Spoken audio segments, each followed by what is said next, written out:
Hi, everybody. This is the second of three videos looking at the history of Canadian trade policy. Um, the first one went up to the mid 1980s, and we're stopping because of the importance of the Canada-US Free Trade Agreement. It fundamentally changes the trajectory of Canadian trade policy, which is why there's a standalone video just looking at its creation, implementation, and particularly the 1988 election. The third video then takes place after the Canada-US agreement to show how policy has changed in the trade realm. So I'm just going to set up my presentation here.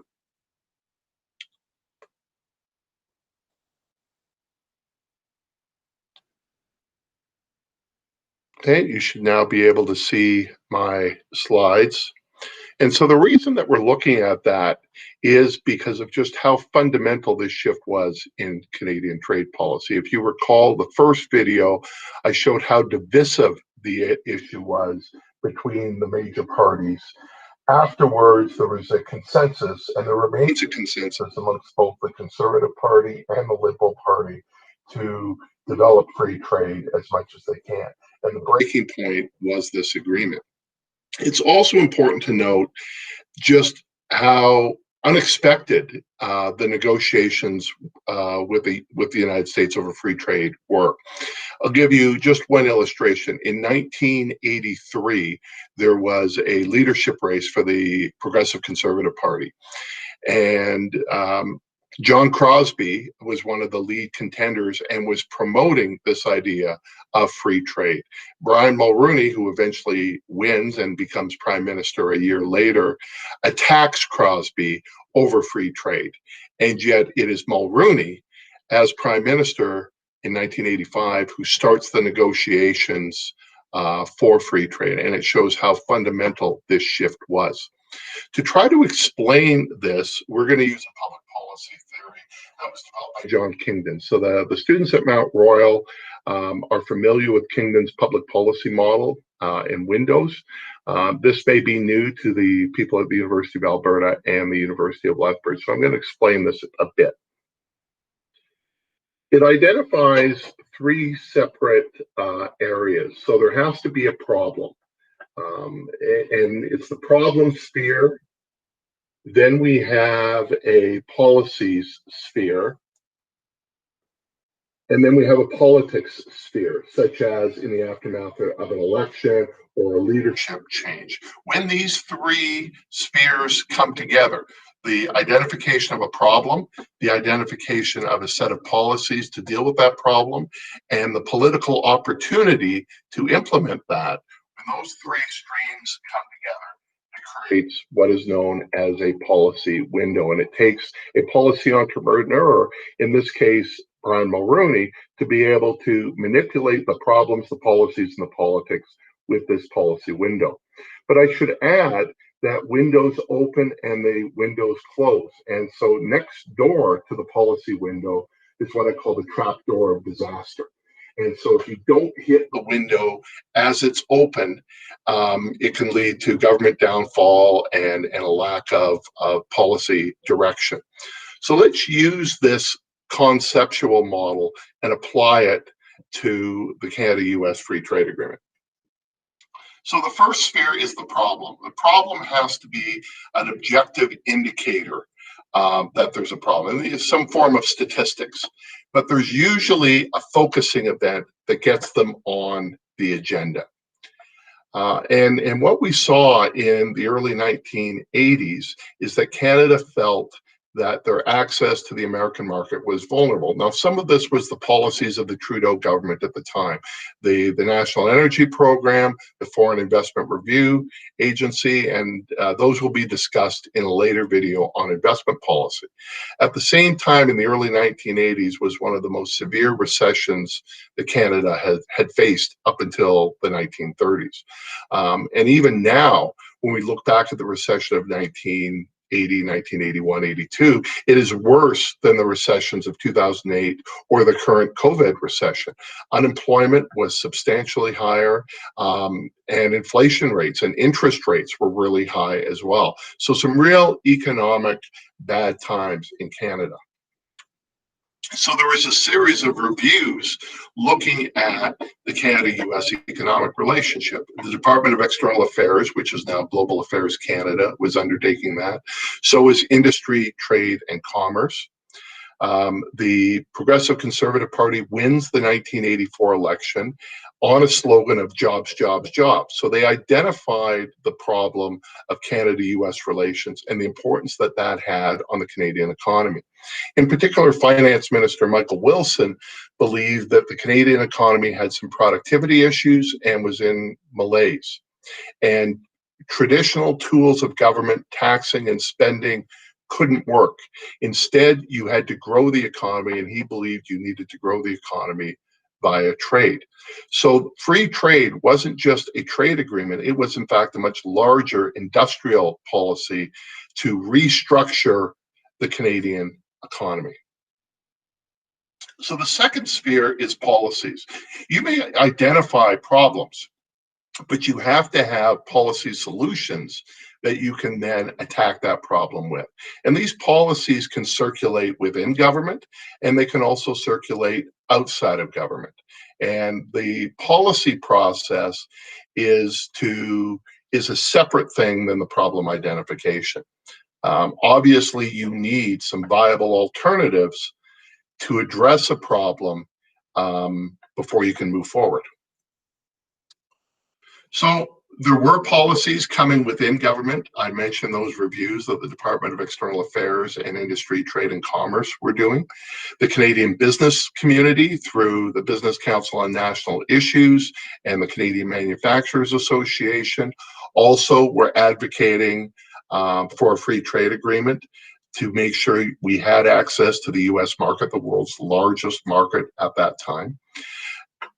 C.D. Howe Institute, another influential think tank, promoted free trade, but probably the most important was the Macdonald Commission. The Macdonald Commission was set up by former Liberal Finance Minister Donald Macdonald, and it was to look at larger economic situation of Canada.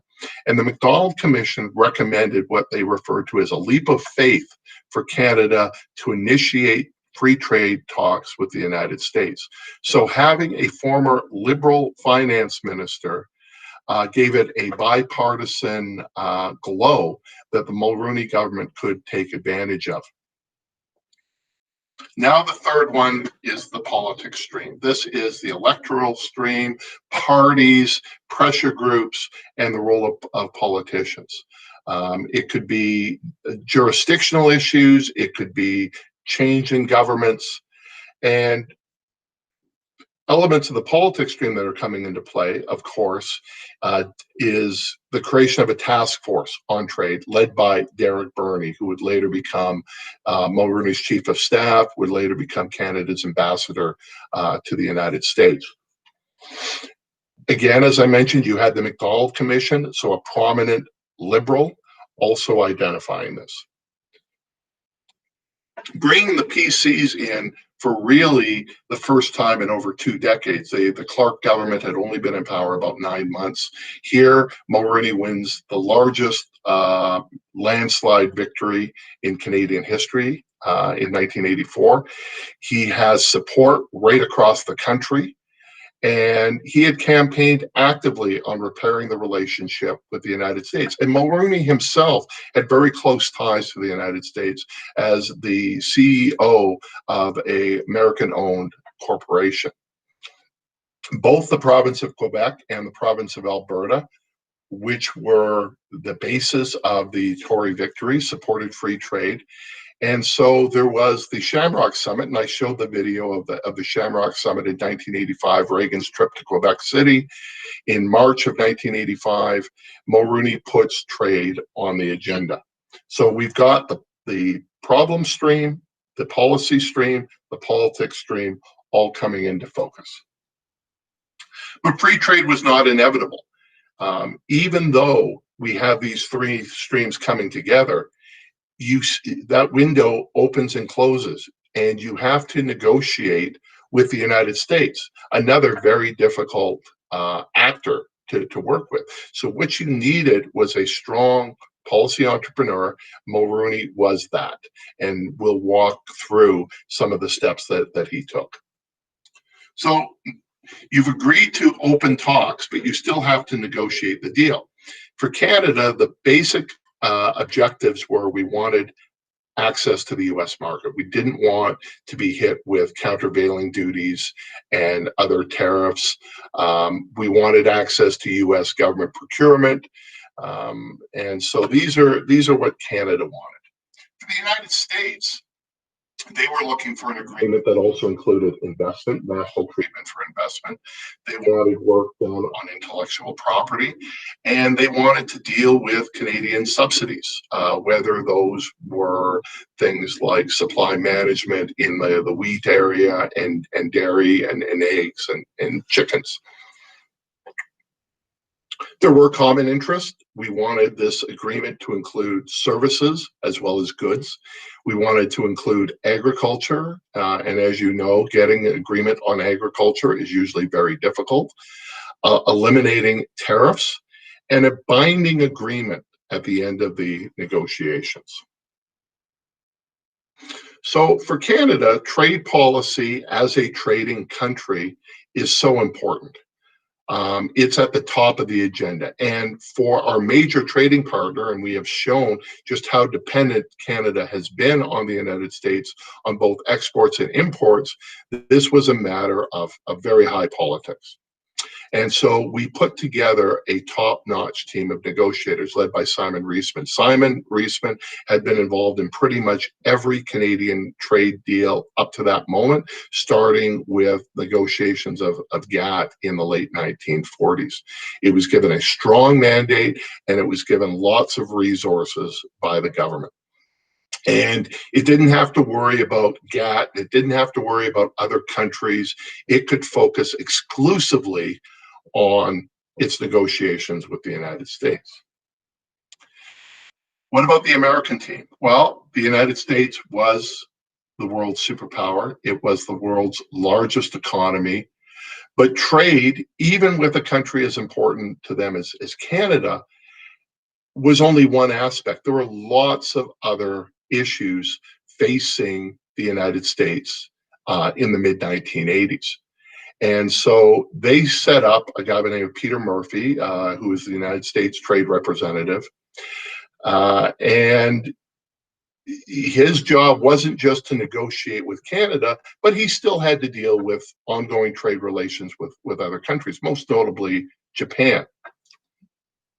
Unlike the Canadian parliamentary system, in the United States, trade is separated between Congress and the executive branch, and a whole host of other U.S. agencies that are also involved in trade, whether that was the State Department or the Commerce Department or the Treasury Department.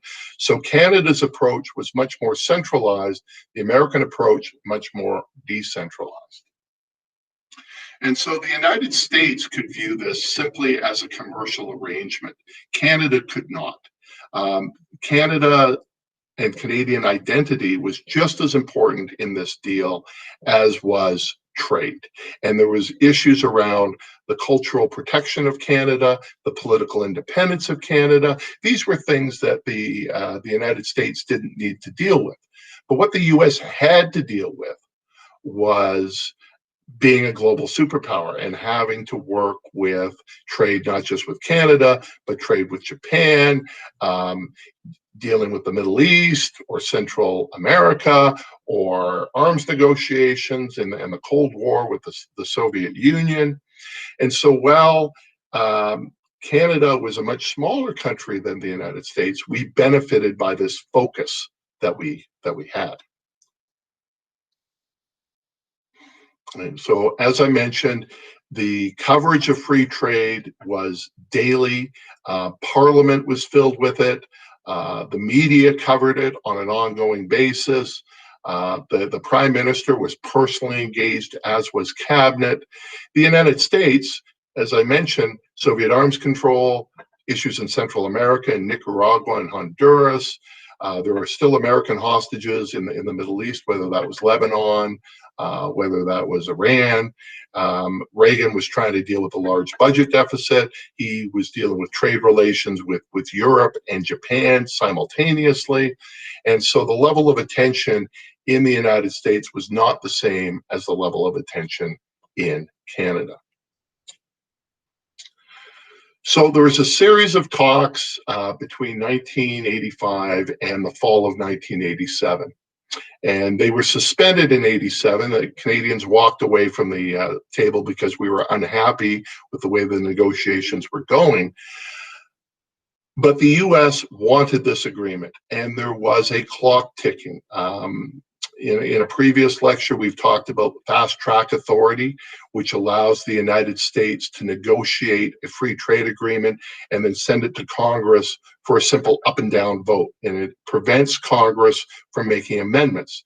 If Congress can make amendments, it would be impossible to get a comprehensive trade agreement. So they had to get this done. When they restarted, however, Simon Reisman, Peter Murphy, they leave the table and the big political hitters come in. So on the Canadian side, we've got Derek Burney, who by this point is Mulroney's chief of staff, Alan Gottlieb, Canada's ambassador to the United States, Michael Wilson, he's still finance minister, trade minister Pat Carney, they're all at the table. The United States is led by Treasury Secretary James Baker, a very powerful Republican. And they were able to make a deal just before fast track authority expired on October 3rd. It also involved the critical intervention of Mulroney and Reagan.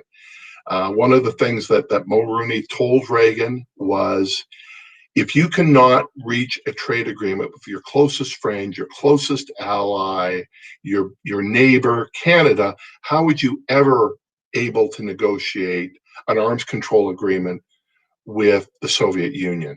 And in the end, partially because of those personal relationships between Mulroney and Reagan, an agreement was reached. But it came very close, and it went right to the final deadline. It was like a student finishing a term paper minutes before it was due. So what was in the agreement? It was massive. 8 parts, 21 chapters, 153 articles, 3 agreed letters, numerous annexes, which is why I've always said that if we had pure free trade, there would be no agreement.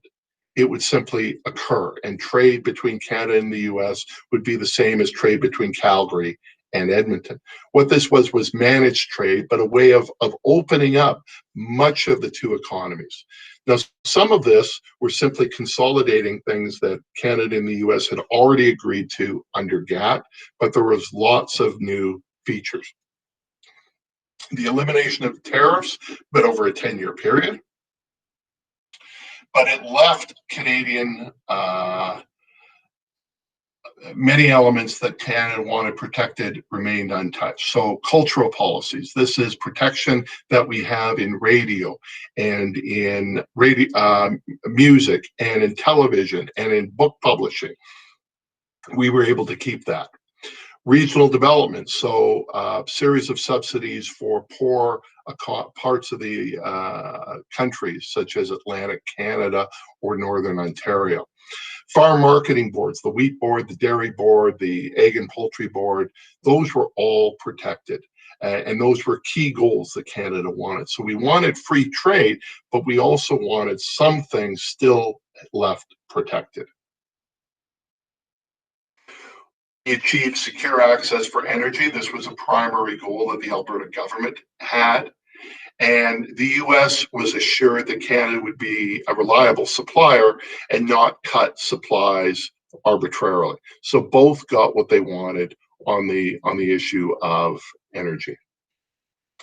There was improvement in traded services.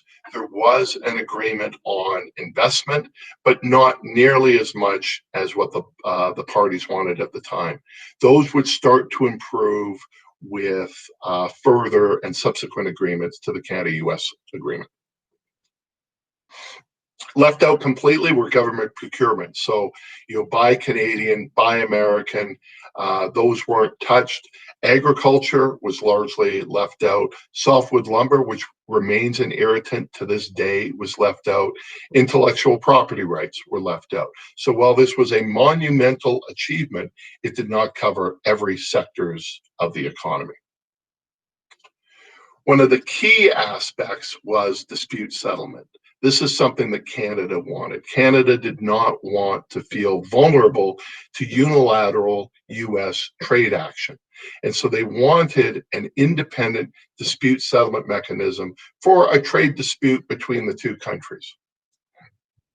And there was an improvement, but not nearly as much as Canada wanted. And we were still vulnerable from American trade law. And we're still vulnerable to American trade law.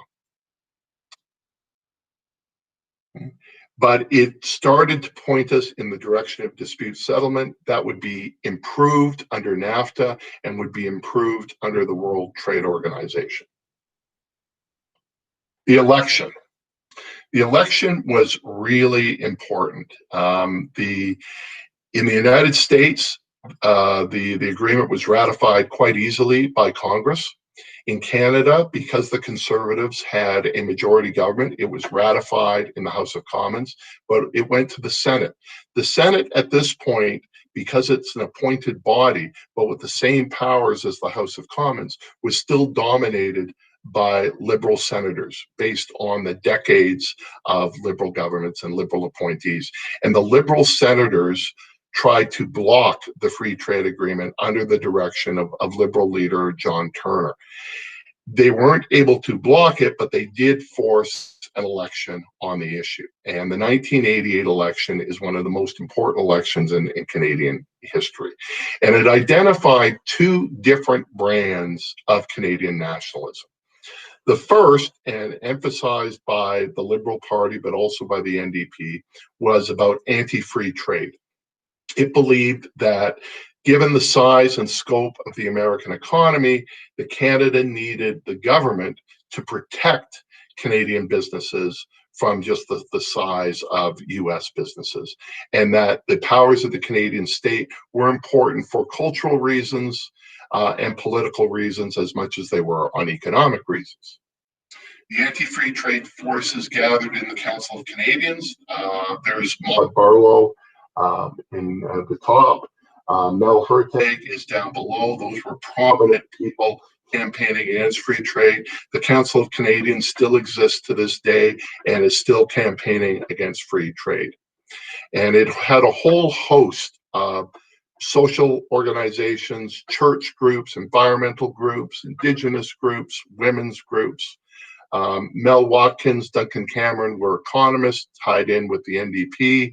They also opposed free trade. Countering that was a pro-economic, a pro-free trade nationalism, a belief that Canadians could trade and compete with anybody else on the planet. And so they also coalesced in the Canadian Alliance for Trade and Job Opportunities. The alliance was formed by some of the major business groups in the country.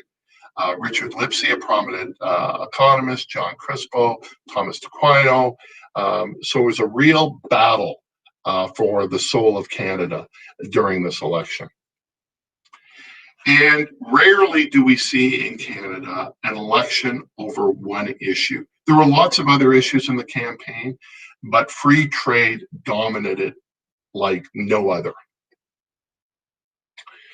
John Turner called it the fight of his life and launched a passionate attack on the free trade agreement. Nevertheless, Brian Mulroney and the Progressive Conservatives win a majority government. As a result of winning that majority government, they did not get a majority of votes, but they won a majority of seats. And so that is the standard of parliamentary democracy. That then gave them the mandate to implement the free trade I have two prominent videos. I tried to experiment with them prior to this video, but I couldn't get the sound going. So the links are here, and I encourage you to watch them. The first video is a campaign video that the Liberal Party did in 1988 called The Border. And it basically said that if we signed a free trade agreement with the United States, it would be the end of the Canadian-American border. It would be the end of the Canadian political system. I've also shown a clip of the debate between Brian Mulroney and John Turner. There were two debates in the 1988 election, one in English, one in French. As I said, there were lots of other issues at play in '88, but this is the segment that got the most attention. And at the beginning of it, I think you clearly see the two forms of nationalism at play, with Mulroney saying, I believe in Canada, Canadians can compete with everybody. John Turner talking about if the economic levers leave, so does the political independence. I think most political watchers would argue that John Turner wins this debate. You can watch it for yourself to see how you feel, but at the end of the day, Mulroney wins the election.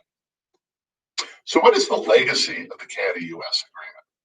Well, it was tough because we signed the agreement. It starts to get implemented in 1988, but there's a severe recession that occurs almost at the same time. There was a monetary policy for the Bank of Canada that dramatically increased interest rates to deal with inflation. And so a lot of the initial benefits of the free trade agreement we did not see in the early stages.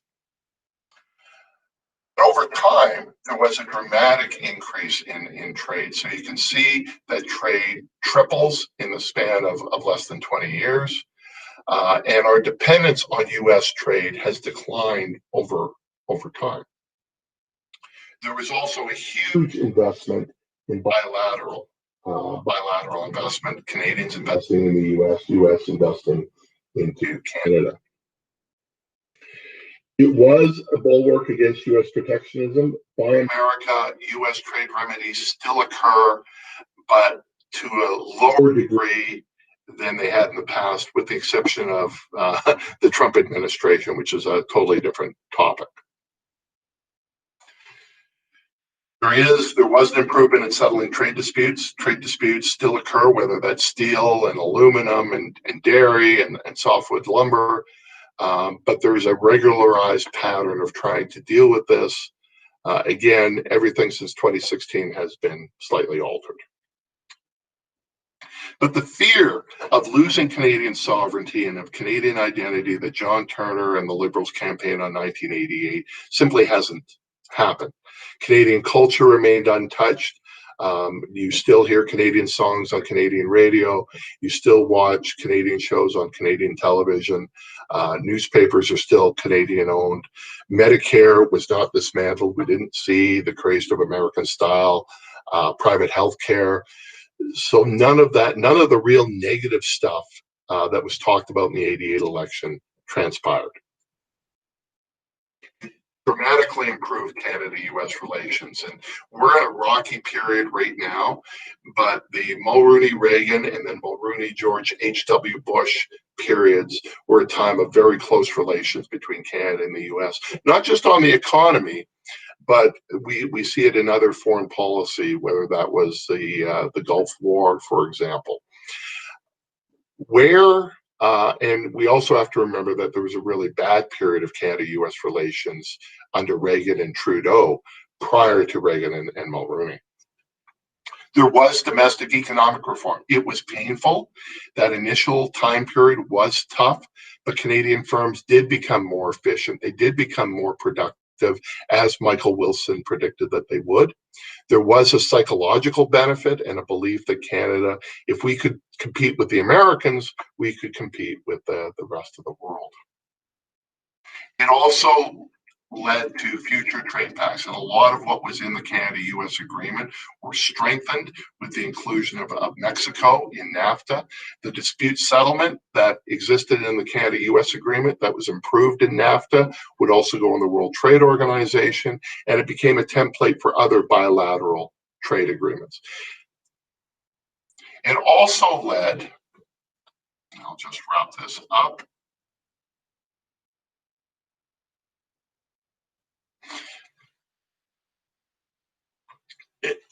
It also led to unity between the liberals and the conservatives under free trade, and we continue to see that to the next day. To look at the real impact and the legacy of the Canada-US Free Trade Agreement, wait for the third video. That third video, which looks at NAFTA and the WTO and the renegotiation of NAFTA and the Trans-Pacific Partnership, will put the legacy into greater context. So thank you, and stay tuned for the third video.